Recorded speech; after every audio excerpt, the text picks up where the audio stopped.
Grand Rising, Grand Rising. All right, we in the building. Um, okay, hold on. Let me put the thing in here. So everybody's been hitting me up, asking me to address the brother Kingface passing, right? And first and foremost, let me say this, right? One of the biggest issues that we have in our community is keeping the same energy, right? Before I even get started with this, let me say that one of the biggest issues we have in our community is learning to keep the same energy.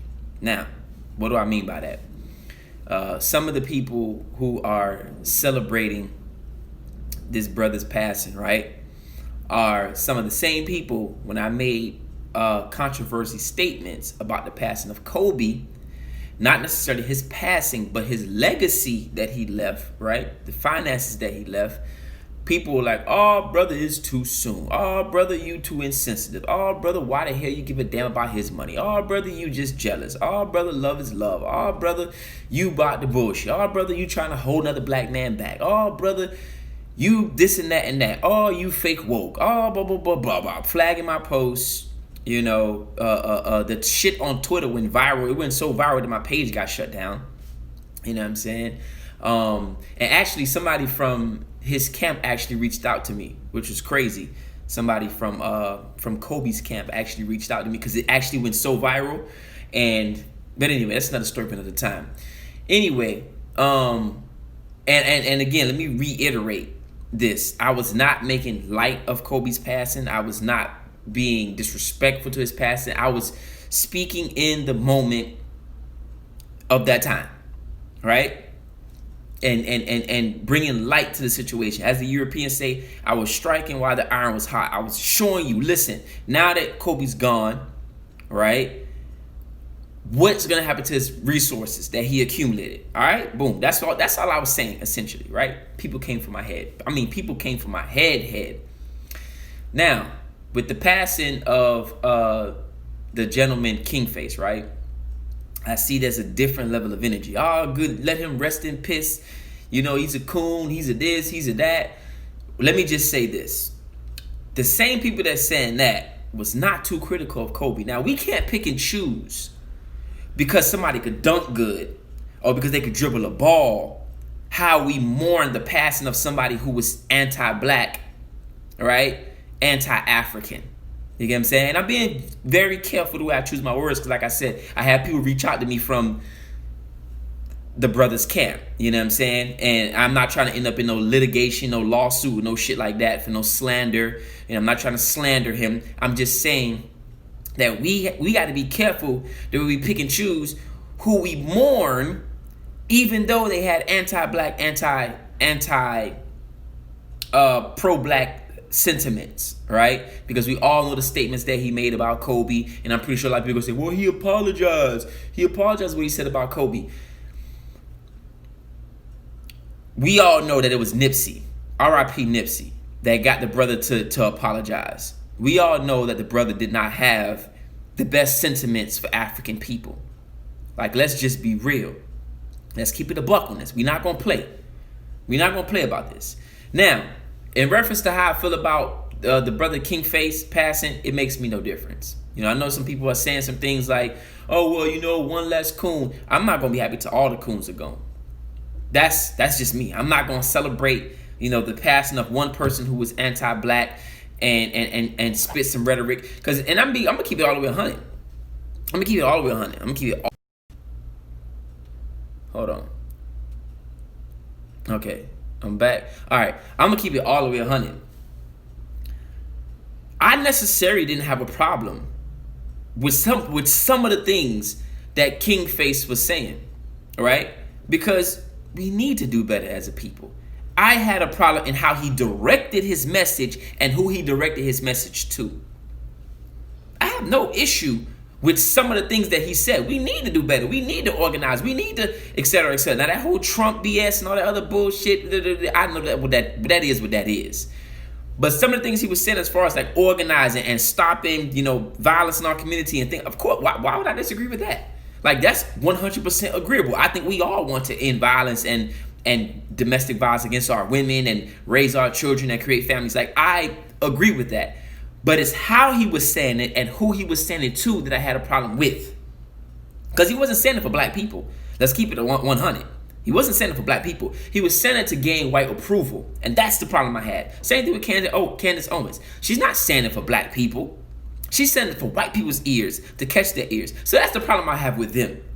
Not that their message is somehow off balance, because as Africans, we need to organize. But putting our power behind a political party, I'm not rocking with that at all. Now, as I said, him passing, for me, is like, people die every day. Somebody dying right now. Somebody getting shot in Europe. Somebody getting shot in Africa. Like, somebody's dying right now. Right? But the only reason we give these things a lot of attention is because what these people may or may not have meant to us, right? Or what they symbolize to us, right?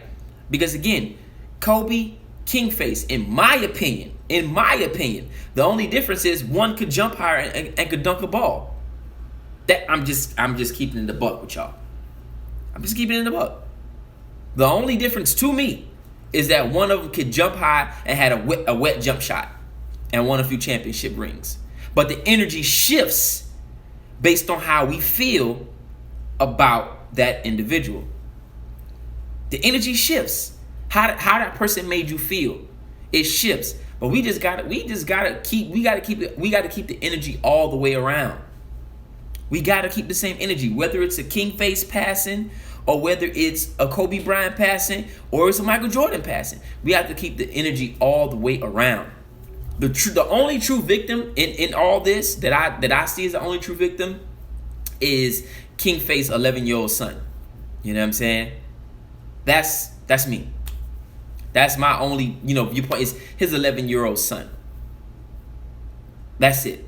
I think his son is fully black, if I'm not mistaken. I could be wrong, don't quote me on that. But I think his son is fully black. He looked fully black to me. But, pictures nowadays, whatever. And I know a lot of people might say, oh, fuck his son. His daddy was a coon. But how many of us grew up and our parents were coons? And now look at us today. So we can't necessarily judge their parents off of them and condemn the child as well, right? Because look at Khalid Muhammad. He was the most Africanist, blackest man that we had in the 19th century, right? Besides like Garvey and them, right? And look at his son, Pharaoh Gray. You like, your daddy was Khalid Muhammad? And you grew up like this? So there's a counterbalance where you can never really say the child is going to be this way or the child is going to be that way. You can't really say that. You know what I'm saying? We don't know his child can grow up to be the next Khalid Muhammad, because his child might see how black people talked about his daddy and how black people, you know what I'm saying, whatever. And I ain't somebody be like, man, I don't shit. Hell no, I'm rap my people. You don't know. You know what I'm saying? So for me, it's just like we gotta just learn to keep that same energy. Hold on, Ike, what you doing, boy? Well, you here sending me love hearts, boy. What you doing? Hold on, Ike, boy. Ike, what you doing in here sending me love hearts, man? With the little love eyes, dog. What's going on, Ike, man? But okay, if you from Queens, you must know that he did a lot for his community. I don't know what he necessarily did for his community. All I'm saying is that, we gotta learn to keep that same energy. For me, whether it's a Kobe Bryant or it's a Kingface, to me it makes no difference. You get what I'm saying? It makes really no difference when it comes to people who have sentiments or have views or, say things that just oppose what we're trying to do as a people. You get what I'm saying? I don't know the brother's heart, don't know Kobe's heart. I can just judge them by their actions. And that's why I say, man, cooning is a stain on your legacy. Cooning is a stain on you being an African, right? And what do I mean by that, right? Kobe said some things about, and I'm being very choice with my words because I'm not defaming him. Okay, I'm not defaming his character, and I'm not defaming anybody's character. I'm pointing my point of view because I ain't trying to end up in court. But shit, what was my point I was making? Oh yeah, so Kobe made some statements about Trayvon Martin. King Face made some statements about, black men who've been killed by the police, and how they made poor choices, right? And now these things always come back in a light because when you African, you see things from a double world view. Now, what do I mean by that? You have the brother King Face saying black men making poor decisions, black men not being responsible, black men not doing this, black men not doing that. But then on the altar side of that, you die from AIDS. Right? That's a poor decision because you weren't born with AIDS. Or allegedly, you allegedly died from AIDS, which was caused by kidney failure. Right? Complications from AIDS. So, unfortunately, you made a bad decision by not wearing protection, by not dealing with women. And then apparently, allegedly, you were spreading this type of stuff. So when you talk about black men not making right decisions and black men not doing this and black men not doing that, you fall into that category because guess what? You made a bad decision that ultimately cost you your life. And I'm just keeping it buck. I'm giving you the African worldview because we can learn everything from a loss. Even losses are wins. You win from the loss by learning from the loss, right? And so you talked about black men not making proper decisions, black men not being responsible, black men not doing this, black men not doing that, and then you die from complications of AIDS, of a poor decision that you made. Kobe Bryant talked about black men or Trayvon Martin, and what he was doing out late night and blah, blah, blah, blah, blah. And I thought to myself one day, I was like, damn, this man got no compassion for the fear that this little 17-year-old boy may have felt at the time. Like he didn't think about the fear that this boy had running away from the Spanish man, because he did run away. Trayvon did run away. He didn't think about that. You know what I'm saying? He didn't think about that. And then I thought, as his plane crashed, in my mind I thought, think about what Trayvon Martin's father must have felt. Damn, my lips ashy. My bad, y'all. My shit cracking all up. Man, I gotta put some chapstick on. But anyway, I was thinking, think about the fear and when Trayvon Martin's father got that call that his son was, dead, and I thought about that as a father. And it hurt me to think that, right? And in my mind, I was thinking, Kobe didn't feel that? You got kids. You didn't think about what the father felt for you to make those insensitive ass comments and to say some shit like that? You didn't think about it as a father? And then turn around, he dies with his own child. Holding on to her. Holding her, trying to comfort her the last minutes of her life. He's holding on to her to comfort her as the plane crashes. That's when you understand you got to be careful how you move and how you say things in this world, because it'll come back around to you. That same energy you put out there to millions of people, to not give a damn about this young boy's last minutes of his life, how he may have trembled in fear, how he may have even peed on himself trying to get away from Trayvon Martin, because your body, when you're scared. How his stomach may have been turning, how he fought for his life against his cracker. You was put in that same situation with your own child. You was put in that same situation in your own child. The fear your daughter must have felt when that plane was crashing. And how you couldn't do nothing to comfort her. And how you couldn't do nothing to comfort her. And tell her it's going to be all right.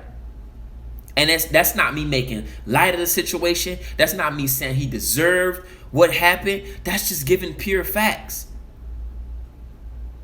That's just giving pure facts. And then and what's so crazy about it? The crackers leaked his autopsy. You know, a lot of people don't learn. Like, these crackers actually leaked his autopsy, and it was disgusting. These crackers have no. The same people you try to impress. And that's one thing we say. Coonan don't pay. Coonan don't pay. These crackers actually leaked his autopsy, man. Ridiculous. I don't even want to tell you what I read in that shit. It was just ridiculous. It was disgusting. You know what I'm saying? But that. What are you gonna do? Here's another thing I want to say too. When you are a coon, you die 1,000 deaths by verbal deaths. People spit on your name. People talk negatively about you. But when you are an African, when you are a rider, even white people respect your name. Do you ever hear crackers talk about Khalid Muhammad? Do you ever hear crackers talk negative about Khalid Muhammad? They put some respect on his name. They might say, "Shit, anti-Semite, Khalid Muhammad." They might say some shit like that, but you don't ever hear them play with Khalid Muhammad's name like that, because they know his spirit lives through us, and we gonna ride by some Khalid Muhammad. They know that. You don't ever hear them play with Khalid Muhammad's name. Do you hear them play with Malcolm X's name like that? They don't play with Malcolm X. They say ex-Muslim, this and that. They don't play with Malcolm X's name. But what do they do with Martin Luther King? Martin Luther Coon. Oh, I'm sorry, I didn't mean to say that. Martin Luther Coon. Oh, we gonna name all the ghetto streets Martin Luther Coon, Martin Luther King. You know what I'm saying? They play with your name when you gotta understand. There's no legacy. There's no longevity in being submissive to white supremacy. Even white people don't respect you. Your own enemy don't even respect you. But when you a rider, they fear your name. They don't play with Shaka Zulu's name. They don't play with Dessalines' name. They might say, "Oh, he was a dictator, murderous." They respect that. Look at that. Trump ain't even reposting nothing about the man yet. Even Candace Owens ain't even posting nothing about the man yet. Ain't nobody posting nothing about the man. And I'm talking about the brother King Face. Ain't nobody, you know what I'm saying? All the white people he was, I'm tap dancing for. Ain't nobody even saying, man, you got a few people out there who's like, fake outrage. Oh, we can't believe this. And what's so crazy about this whole thing? But let me just in the statement say this. When you live unapologetically African, when you out here living your life and you out here bettering African people and you ain't bowing or submitting or none of that, your name will live forever. Your name will live forever. When you out here buck dancing and playing and doing silly shit, your name will be spit on and cursed forever. Off the ripper, can't nobody name the man who killed Malcolm X? The three men who, you don't know their name unless you're really into history like that. One of the dudes that was that was going against the Panthers, I can't think of his name right now. He died like a fucking rat. He died like a rat. Got hit by a Mack truck. Yeah, one of the dudes that was infiltrating the Panthers. I can't think of his name. No, the brother that he infiltrated the Panthers, and I think he was afraid to have the security. I can't think of his name. But anyway, he died like a fucking rat. Got hit by a Mack truck. This energy ain't fake. This energy for real. This energy for real. To the point where even crackers gonna respect your name when you become an ancestor. See, they play with Nelson Mandela's name, and they play with Malcolm X's name. Not Malcolm, excuse me, Martin. They play with Martin's name. They play with people's names like that, because they know that energy was, no disrespecting their ancestors or whatever the case may be, but they play with their names. You don't see them play with Khalid Muhammad's name. You don't see them play with Malcolm X's name. You don't see them play with Dessalines' name. You don't see them play with the real. You don't want the energy for real. So I'm just saying, be careful how you move throughout this world, because that energy will carry on into the afterlife. And in my form of African spirituality, the things that these brothers may have done, and again, I'm being very careful how I choose my words, the things they may have done, the ancestors they're not gonna welcome them into the spiritual world. So their spirits are going to travel throughout this world. Their spirits are not going to rest. because of the things they did against their people, because of the way they felt against their people. You got to understand Ma'at. You got to understand Ma'at. Balance of reciprocity. The things in your heart, the way you feel about your people, the ancestors can't accept you into the realm with that. We left you with the knowledge. That's what history is. The knowledge and information. We left you with all that, all the blood and sacrifice we put into this ground, and you still chose to go against that. They're not going to accept you. So your spirit is never going to rest. Your spirit is never going to rest. That's facts. That's why when these crackers, they be going into these hunted houses, and they be with them energy machines, they can feel the energy from the people who were murdered in these houses and things like that. Your spirit ain't gonna rest. But what's so crazy about this whole thing, and I'm gonna go ahead and get out of here after I break down this. What's so crazy about this whole thing is that when you go against your own interests as an African, you ultimately seal your own fate. Now, what do I mean by that? This brother Kingface was talking shit about Obamacare, about poor people, about people being on feeding off the government. Oh, broke this and broke that, and you need Obamacare. Get rid of that shit. And Obamacare could have at least prolonged your life. At least could have stalled you out more. At least could have gave you another 10, 20 years of life. You see that shit? You down in Obamacare. You going against your best interest. And I'm not saying Obamacare was the solution to everything. I'm not saying that. I'm saying you going against what can save your life. Oh, we need to carry our own insurance, and then your family puts up a GoFundMe to help pay for your medical bills, and then you go out like that. Now, again, we don't know how we're going to go out. We don't know how we're going to go out. But it's not how you go out. It's how you live. And the last few years of his life actually determined how the way he went out. How he went out. You had an illness which could have been prolonged, but you went against that. That's what Cooning would do to you. It would have you go against your own best interests. You knew you ain't had no money. You knew you ain't had no insurance. And that's not me trying to, be inflammatory or somehow. I'm just kicking facts. Like I said, I got to be very careful. I got one cease and desist letter one time from a celebrity, okay, and then I got another reach out from a celebrity's family, which I said that earlier. You know what I'm saying? Not family, their camp. And so I have to be very, very careful about what I say, because them lawsuits be for real. All right? Them lawsuits be for real.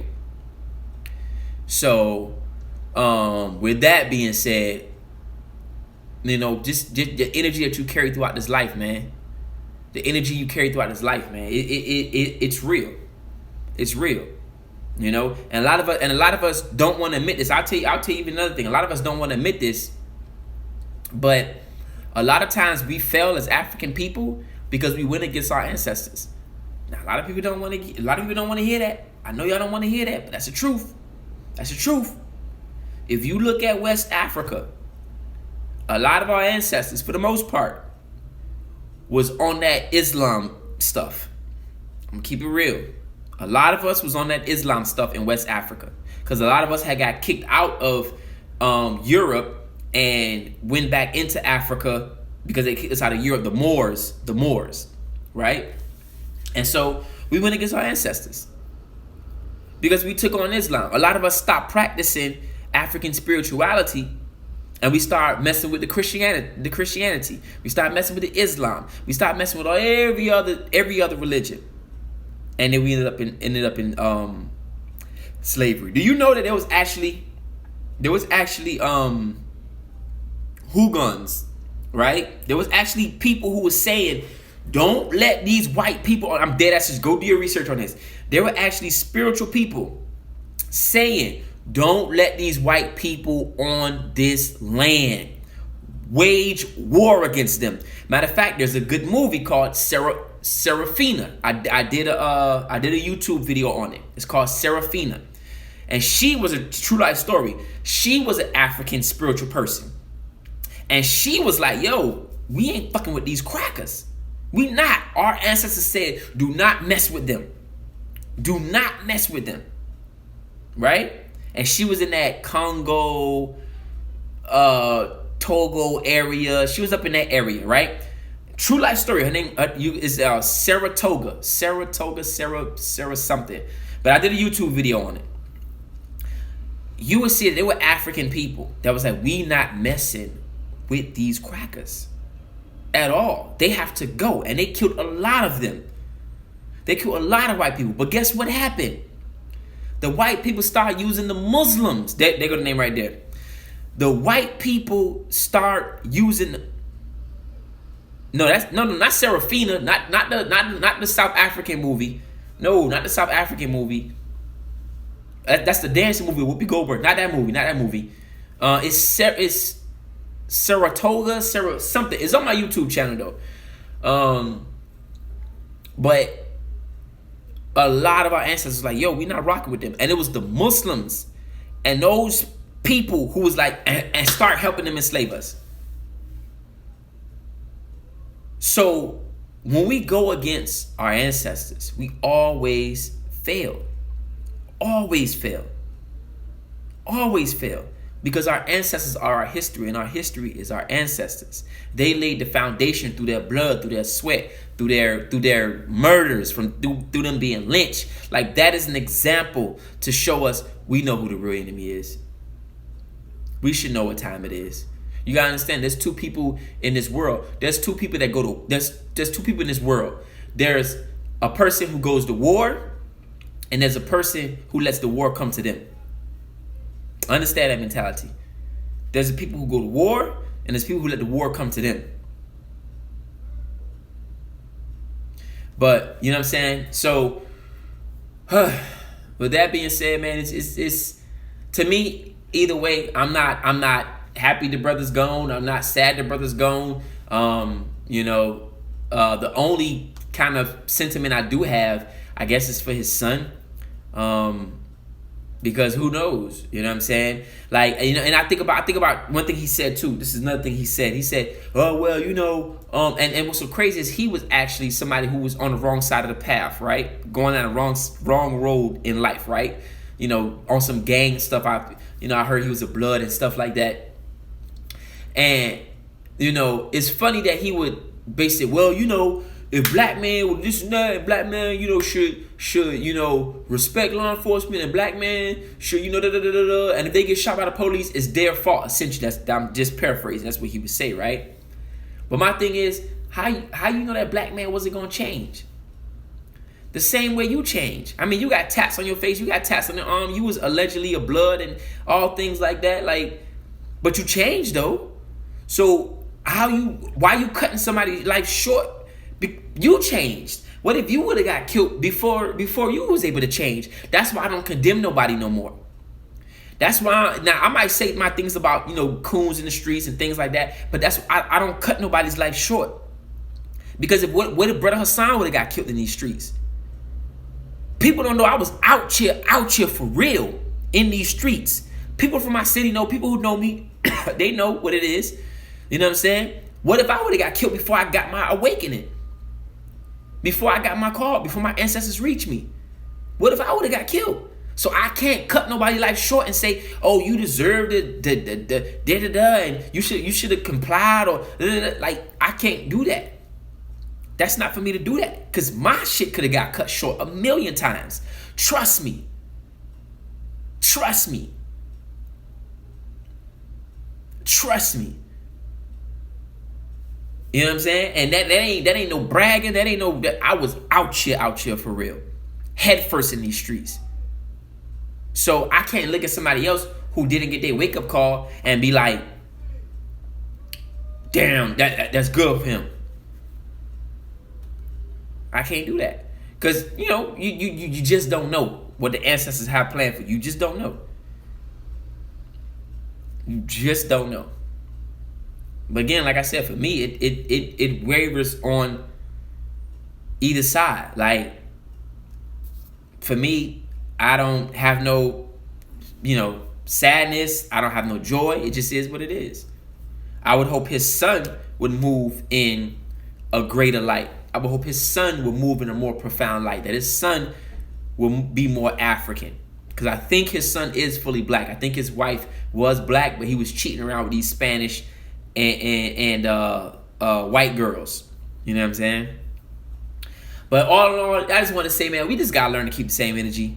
Just keep the same energy. Whether a Negro could dunk a basketball or throw a football, if they are against blackness, black pride, black unity, black this, and then they become they transcend, I was about to say ancestor. You can't become an ancestor unless you African. But when they transcend, we got to learn to keep that same energy. Whether it's a Kobe Bryant or whether it's a King Face, we got to keep that same energy. I was surprised when I was seeing people. I was like, yo, you're mad at what I said? You are mad at what I said?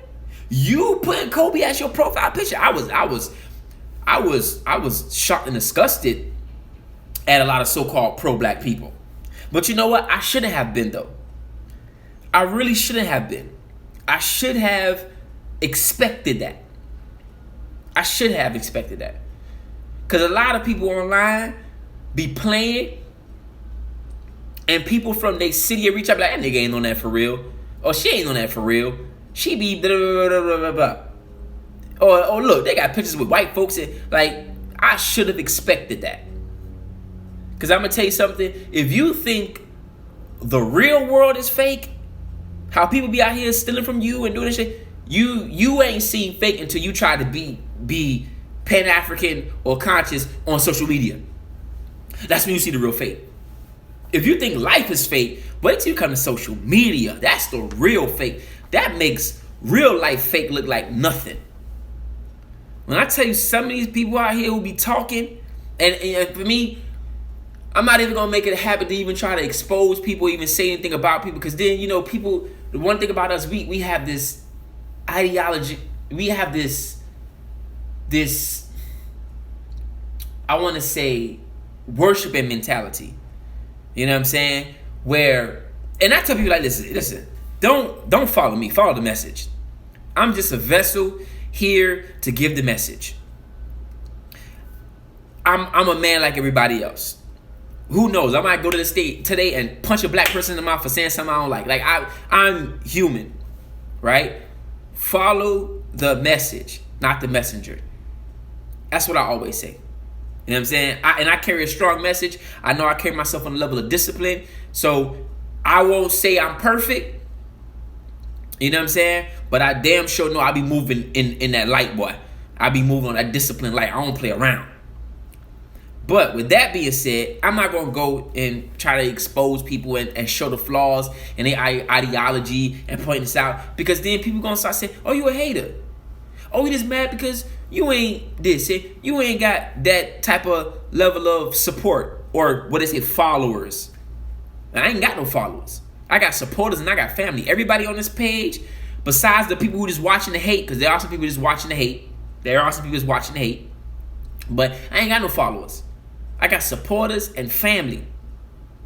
Every page I make, supporters and family. And a small percentage of people who just watching the hate and record it and screen record it and say some shit whenever they want to say some shit. I'm being real. Because some of y'all don't like me.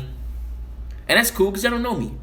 You know what I'm saying? But some of y'all don't like me. Some of y'all just watch to see if I'm going to say something stupid. Or y'all going to watch to see if I'm going to say something. Or y'all going to watch to see one day if a roach going to be in my background. So I can be like, look at Brother Hassan. He got a roach in his house. Like, that's all y'all looking to do. I'm just keeping it in the buck. Y'all just waiting for one day the back of my house be dirty as hell or something. You know what I'm saying? They be like, look at this nigga dirty ass house. You know what I'm saying? That's it. I'm keeping it in the buck. You ain't really here to support. You ain't really family. I mean, I'm just being real. Keeping it in the buck. But with that being said, you know what I'm saying? I don't have fans or I have supporters and I have family. People that rock with me. People that rock with me, whether I have 300 people on my page or whether I have 3,000 or 30,000. I've known people on this page that rocked with me since I had 30 people on this page. 30 people on this page. And they've been rocking. Every time I say I'm gonna make a backup page, they are in the paint. If I'm doing something, they support it. They rocking with me. That's a family. That's support. Right? And I appreciate that. But you got some people out in this community that if you ain't got a certain level of supporters or fans or whatever, they won't even answer your DM. They won't even respond to you. They won't even repost your shit until you get to a certain level. I'm telling you, man, I've seen this shit. I'm saying, damn, brother, you know me. Like, brother, I'm hitting you in the DM. You seen it. I know you seen it. Brother, I'm tagging you on something. Brother, like, yeah. That shit goes to people's heads. It goes to their heads. And let me tell you what happens when it goes to their heads. Their message becomes compromised. And that's why I don't fuck with a lot of people. Because their message becomes compromised. Now you scared of losing your page. See, I ain't ever scared of losing my page. Fuck this page. Because the people that rock with me, they know where to find me. Hashtag Brother Hassan. It's always going to be Brother Hassan something. They know when they hear peace, peace, black family.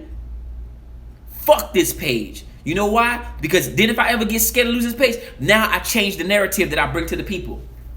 Because I'm scared to get flagged. Because I'm scared to lose this page. Because I done got 250,000 people. I don't want to bring the real no more. Now I feel like I'm a celebrity. I'm not on that fuck shit. Fuck that. Bring the real. Bring the unapologetic. If you lose this bitch, you meant to lose it. The fuck?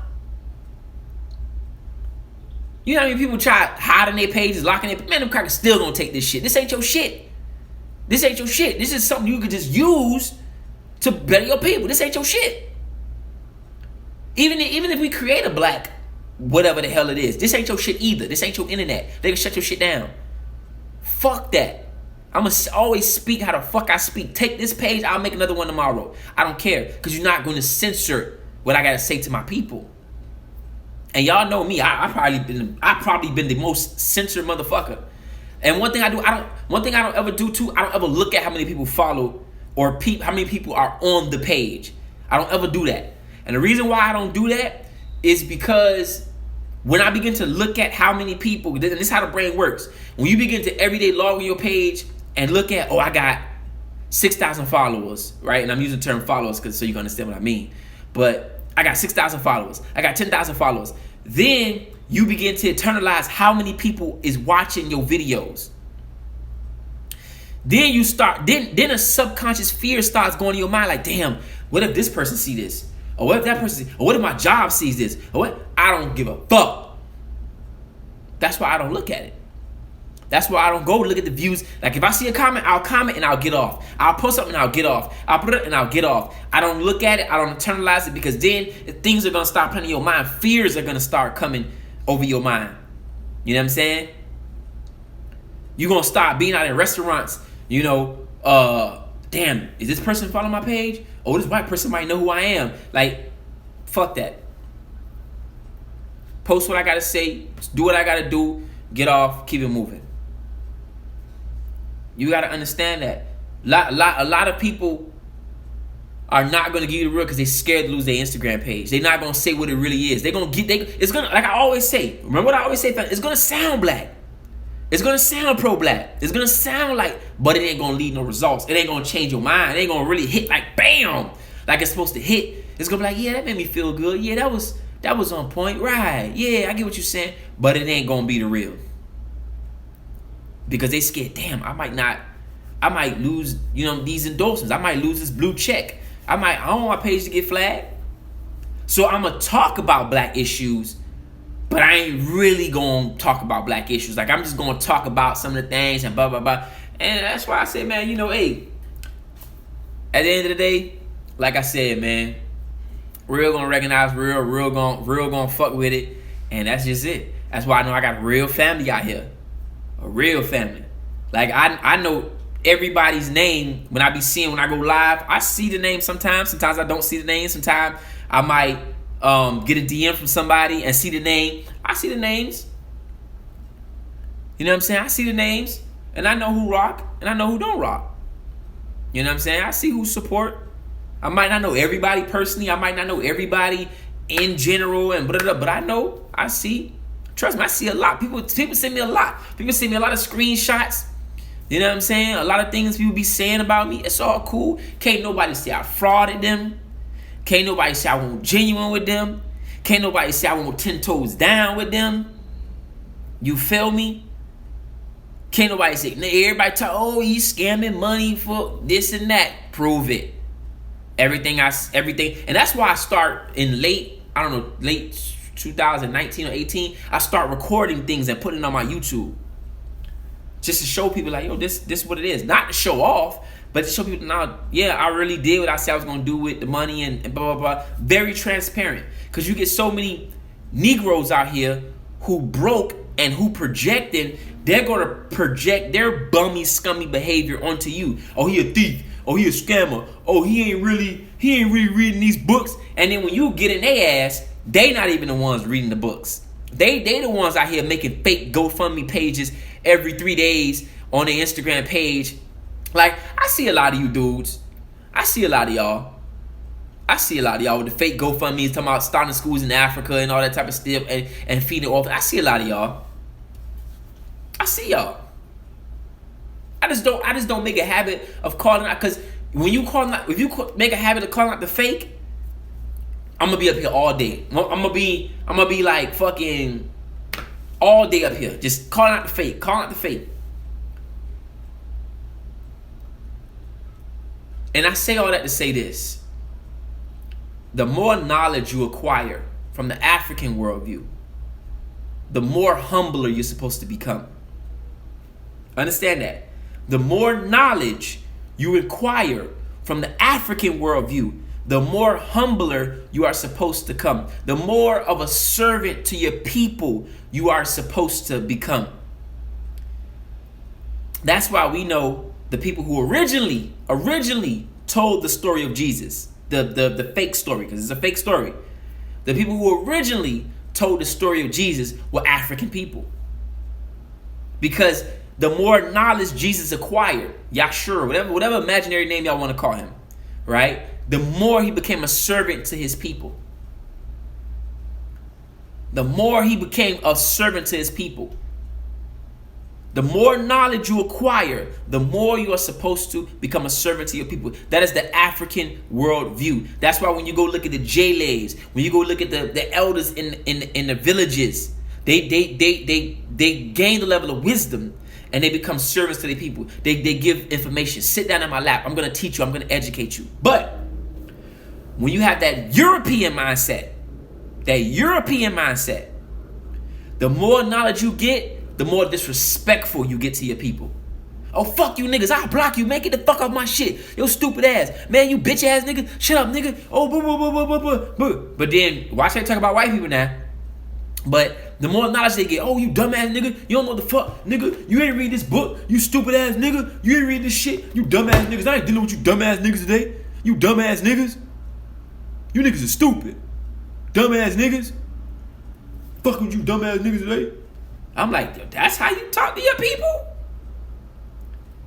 Nigga, you ain't kill that cracker inside of you. You ain't kill that cracker inside of you. And I ain't saying, I'm not saying I ain't had no time, so I done spazzed out. Cause I done there's a time that I done spazzed out on a brother before, but I didn't berate him. I just called him a big beta male. You know what I'm saying? Like, I just kept it a buck with it. Like, man, get the fuck out of here. You know what I'm saying? You goddamn beta male talking that dumb stuff. Because we do have a lot of Negroes that be talking some dumb shit in our community. But anyway. But that don't mean I got to get up here and, you bitch ass nigga, and all that. Like, that's not. You can speak your mind without having to, you know what I'm saying? But yeah, that's what happens. When you have that Eurocentric education, that Eurocentric indoctrination, you become more disrespectful. You become more arrogant. You become more intolerable to your people. Remember, you become a tyrant to your people. But with the more education, the more or African-centered education that you get, the more you grow, the more you love. You might separate from your people. You might not be around your people as much, but the more you become a servant to your people, whether it's directly or indirectly. I remember you did that roast video. I did a few roast videos. But anytime I've ever said anything about somebody, they've came for me first. Believe that. They came. I don't look for problems. I do not look for it. I feel like if I wanted to beef with people, I would have stayed a nigga. Like, let's just be real. I didn't come to the conscious African worldview to come here now and fight with niggas. If I wanted to do that, I would have stayed a nigga. I wouldn't have read all these books. Like, that shit don't make sense to me. If I wanted to fight with black people, I wouldn't have read all these goddamn books. I mean, I'm just being real. So, for me, it's like, sometimes like, oh my gosh, why y'all talking about me for? Like, I don't do nothing to nobody.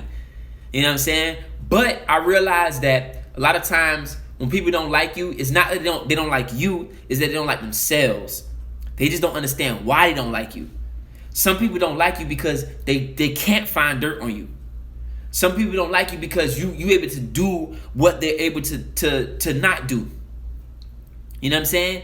Some people don't like you because you can sit down and you can read a book and you can break down a lecture, and they want to be in that position. You got to understand what jealousy is. Jealousy is essentially not knowing when it's going to be your turn. See, someone is not jealous of you because you bought that car. They jealous of you because they're internalizing, damn, when am I going to be able to buy a car like that? Jealousy is their insecurity. Jealousy is black men, you know what I'm saying? Like, damn, I want that chain, but how do I get that chain? And so then sometimes it becomes hate. Fuck nigga, give me that chain. Because I don't know how I'm going to get that chain. Like, I remember, and I'm going to share this story, right? And it's crazy. I remember when I was locked up, right?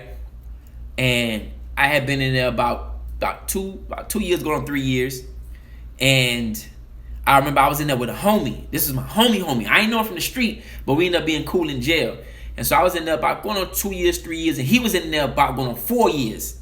He was in jail for going on 4 years. And for those who don't know, yes, you can be in jail, not convicted of a crime, not having yet went to trial, up 7 years, 10 years. I knew a dude that was in there. He hadn't been to trial, and he was in there 7 years. And they just kept resetting his court date. Yes, that can happen.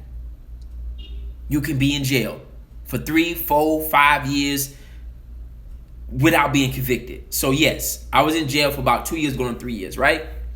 And I remember I was in there with the homie. You know what I'm saying? And I remember he at first they was trying to give him like 36 years, and then they like kept on dropping it down and whatever the case may be. And then finally they came to him with like a good plea, like 10 years probation and credit time served, because he had been in there for so long. He'd been there for 4 years, right? So they was like, we'll give you 10 years probation and credit time served, which ultimately ends up to being 14 years.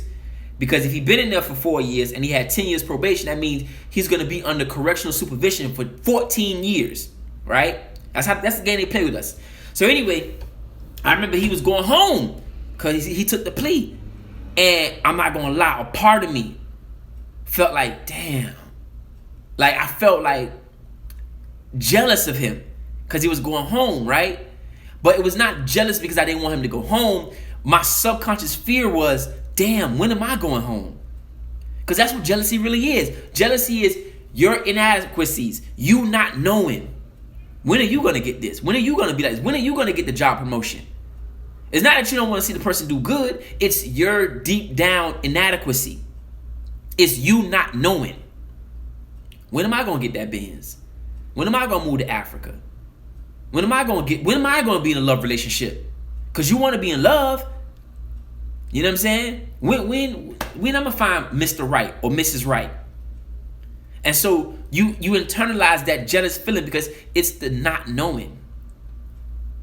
It's the insecurity that you have. And it's not that I didn't want to see my homie go home. You know what I'm saying? And what's so crazy about that is, this is crazy about this. This is crazy about this whole story. So all right, I felt my little feelings, and I felt the way I felt. I got like a YouTube. I gotta do more YouTubes about like stories growing up in my life, because a lot of people might not believe this shit. But anyway, so I felt the way I felt. He went home, right? And I was like, yo, bro, write me. Don't forget me, bro. We've been riding out. We've been together. You know what I'm saying? We've been locked up almost 2-3 years together. Like, you the homie. Like, we done fought in there. Done, you know what I'm saying? Jump dudes. Like, you know, you the homie. I don't roll for you. Like, we done share, you know what I'm saying, commissary together. I done hooked you up with girls in here. You know what I'm saying? We like, nigga, every cell you was in, I went in the same cell with you. Like, you been my dog. You know what I'm saying? Like, anybody fuck with you, they know they fucking with me. Like, that's just what it was when we was locked up, right? And I was like, don't forget me, bro. He's like, nah, I got you, bro. Because, you know, he got out. Man, he got out, and I ended up calling my lady at the time that I was talking to. And she's like, yeah, whoop-de-whoop came by here, whatever. I was like, yeah, and I've been writing him, and he ain't been writing me back. She's like, yeah, he came by here. And so one day I ended up calling on the phone, and he was over there. I was like, yo, what's up, bro? Like, you know, forgot about me, bro. You ain't come see me. I got your name on the Vizzo list. Like, you ain't come see me. Like, damn, bro, how you doing? He like, nah, bro, I'm gonna come forward with you. You know, just, you know how it is when you first get out, bro. I'm like, damn, but bro, fuck with me, bro. Like, damn, you just let me in here? Like, you my dog, my nigga. I done got stabbed for you, bro. Like, real shit, I done got stabbed for this man, dog. You know what I'm saying? Stabbed here, all up in here, I got stabbed. So I'm like, damn, bro, fuck with me. So he didn't fuck with me, right? A whole nother, I think 6 months went by, because I was in there for about 3 years and some change. Whole 6 months went by, right? I'm going to court. I'm going to trial now. I'm going to trial now. So it's do or die. It's do or die, goddammit. I'm going to trial. I got all my legal work. I got all my legal work in my hand and shit. You know, I'm all handcuffed and shit. I'm going to trial. And I look down the hall. I'm like, the fuck? Nigga, I'm like, nigga, is that D? The fuck is D doing back in here? I look at him, he done violated probation. He done violated probation with an armed robbery charge. Done violated probation with an armed robbery charge.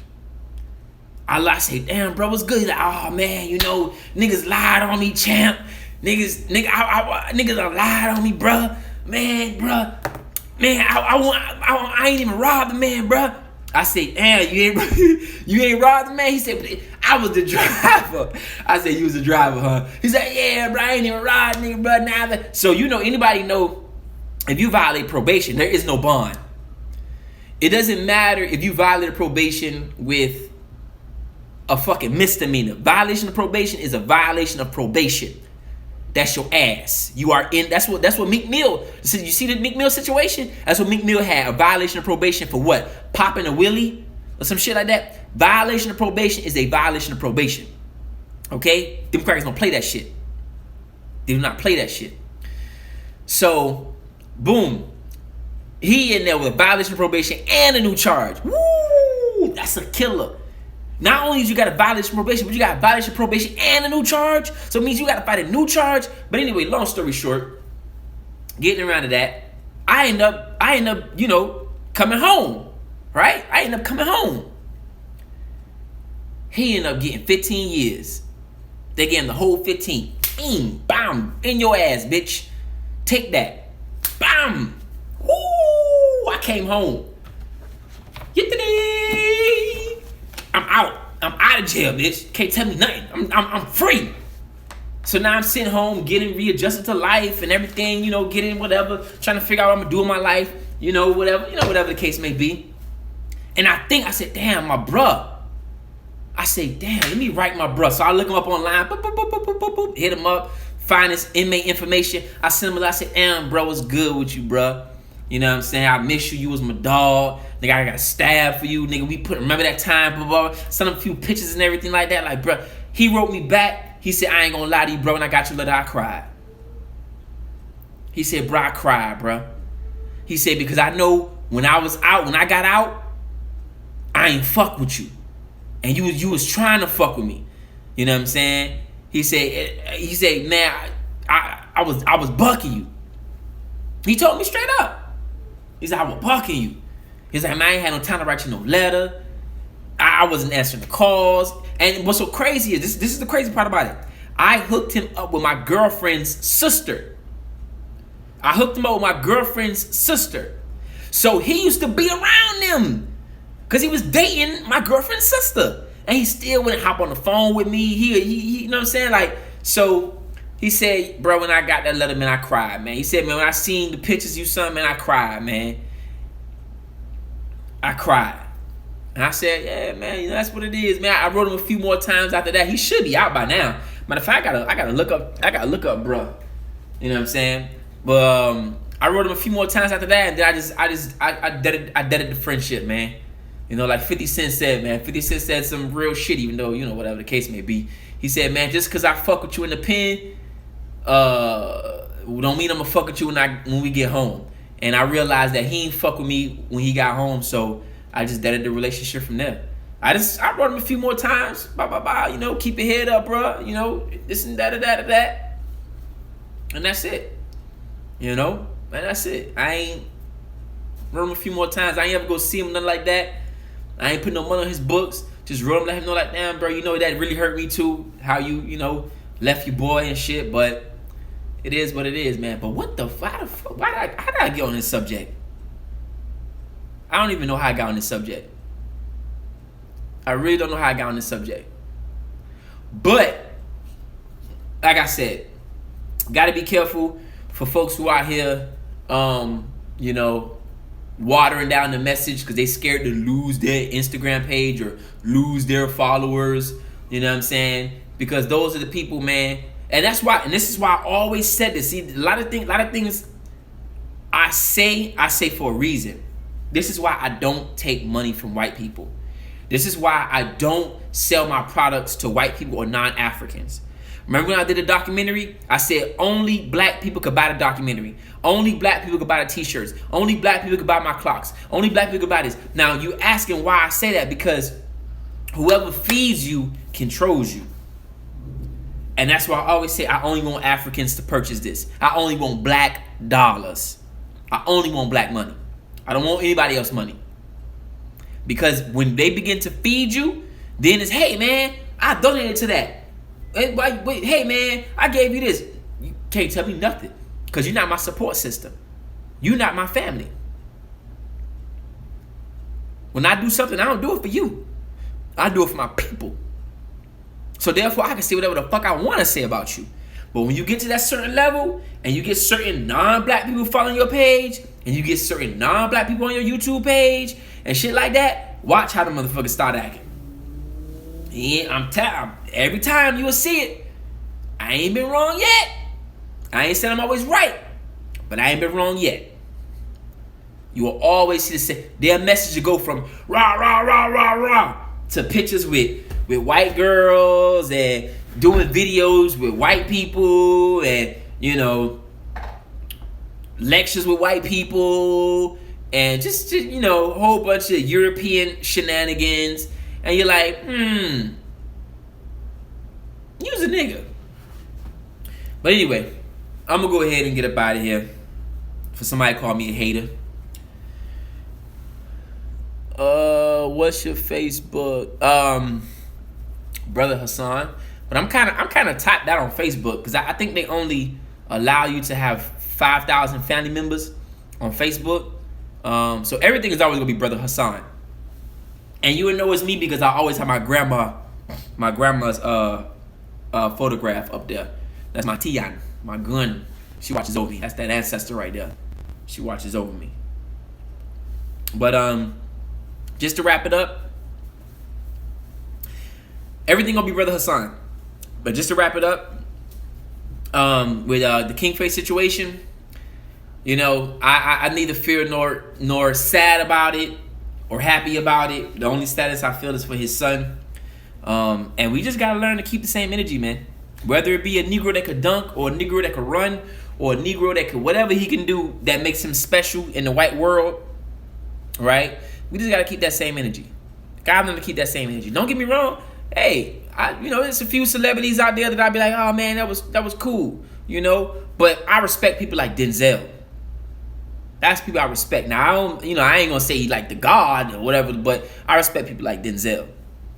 You know what I'm saying? Unapologetically. He don't got to be boastful with it, but unapologetic. Well, he even said, but anyway, unapologetic with it, man. I fuck with people like Denzel. But anyway, family, until next time, think black, stay black, love black, support black, and that's real African black power. We out.